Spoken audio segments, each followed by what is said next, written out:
Hi guys, welcome back to the channel. I know video बहुत दिनों बाद आ रही है, उसके लिए तहे दिल से माफ़ी चाहते हैं। तो जैसा कि आईबीपीएस क्लर्क की रिजर्व लिस्ट आई हुई है, तो जिन जिन का सिलेक्शन हो गया है उनको बहुत बहुत कॉन्ग्रेचुलेशंस।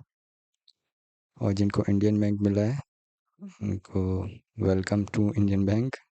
और जैसा कि आप लोग को डीवी की डॉक्यूमेंट्स की मैंने सारी वीडियोस प्रोवाइड पहले ही कर दी हैं, और एक लिस्ट ऑफ डॉक्यूमेंट जो वहाँ पे डीवी के टाइम फिल करना होता है वो मैं आपको नेक्स्ट वीडियो में बता दूंगा। तो अभी देखते हैं आईबीपीएस क्लर्क की लेटेस्ट सैलरी स्लिप क्या है, जो मेरी अगस्त मंथ की सैलरी स्लिप है। और ये सैलरी स्लिप अगस्त की एडवांस आई हुई है सैलरी, क्योंकि फेस्टिवल्स पे एडवांस सैलरी आती है। इंडियन बैंक का कह सकता हूँ मैं, बाकी बैंक्स का मुझे आइडिया नहीं है। तो अगस्त की सैलरी स्लिप जो आपको मिलेगी मिलेगी सैलरी एक मंथ में आईबीपीएस क्लर्क को इंडियन बैंक में, वो क्या होती है वो देखते हैं। तो ये रही मेरी सैलरी स्लिप अगस्त की। तो यहाँ पे आप जैसे कि देख रहे हैं, मेरी जॉइनिंग थी 9 जून 2025 को, एंड ये सैलरी स्लिप है अगस्त 5 को ये जनरेट हुई थी सैलरी। ये एडवांस सैलरी आई हुई है क्योंकि Rakshabandhan as a festival UP में माना जाता है, तो उसकी हर फेस्टिवल पे एडवांस सैलरी आती है। डेजिग्नेशन मेरी ये रही सीएसए। और यहाँ पे कुछ पर्सनल इन्फॉर्मेशन है जो कि हाइडेड है। और यहाँ आते हैं तो आईपीएस क्लर्क की बेसिक होती है 26,730। इस पे स्पेशल पे लगता है, ये रहा स्पेशल पे आपका ट्रांसपोर्ट अलाउंस एचआरए। अब इन सब के बारे में डिटेल में क्या ही बताना, एचआरए सबको पता है, इस पे स्पेशल अलाउंस मिलता है। ये जो टोटल है ये आपकी एक मंथ की सैलरी है, ये जो सबको ही मिलती है, हर क्लर्क को ये सैलरी मिलती है। तो ये आपकी ग्रॉस बनती है 47,315। और इसमें आपका एनपीएस डिडक्शन होता है नेशनल पेंशन स्कीम 3476 का।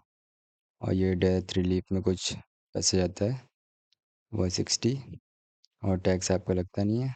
और ये आप यूनियन ज्वाइन करते हैं तो 60 रुपीज़ यूनियन का कटता है। तो आपको नेट एंड सैलरी मिलती है 43,719। अब ये हर एम्प्लॉय को सैलरी मिलती है एक मंथ में, अगर आप कोई छुट्टी नहीं लेते हैं, कोई स्ट्राइक नहीं जाते हैं। और इसके अलावा जितने भी आपके पर्क्स होते हैं मंथली, वो यहाँ मंथली एडजस्टमेंट में शो करते हैं। जो पर्क्स होते हैं वो क्या क्या होते हैं वो हम नेक्स्ट स्लाइड में देखते हैं। तो ये सैलरी के अलावा आपको और क्या क्या बेनिफिट्स मिलते हैं 43,719 के बाद, वो ये रहे। तो आपको 43,000 के बाद कन्वेंस अलाउंस मिलता है जो कि 1,000 रुपीज़ है।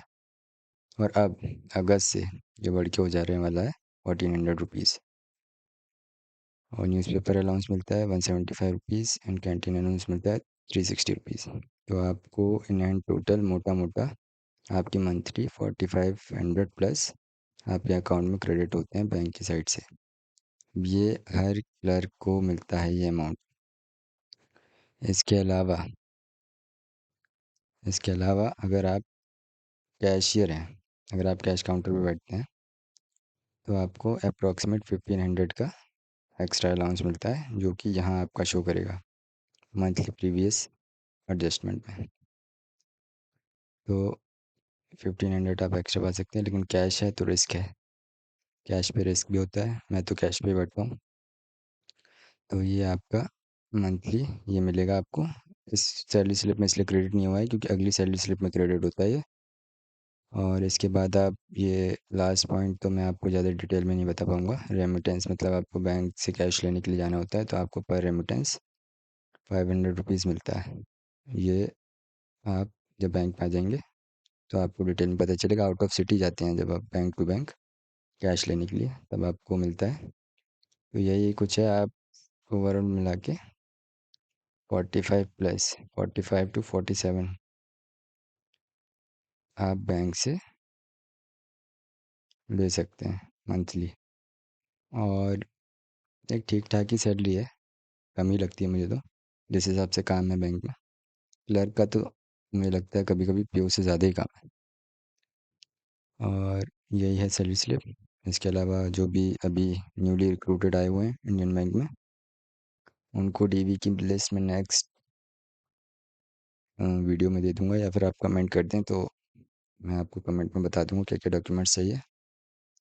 Thank you for watching.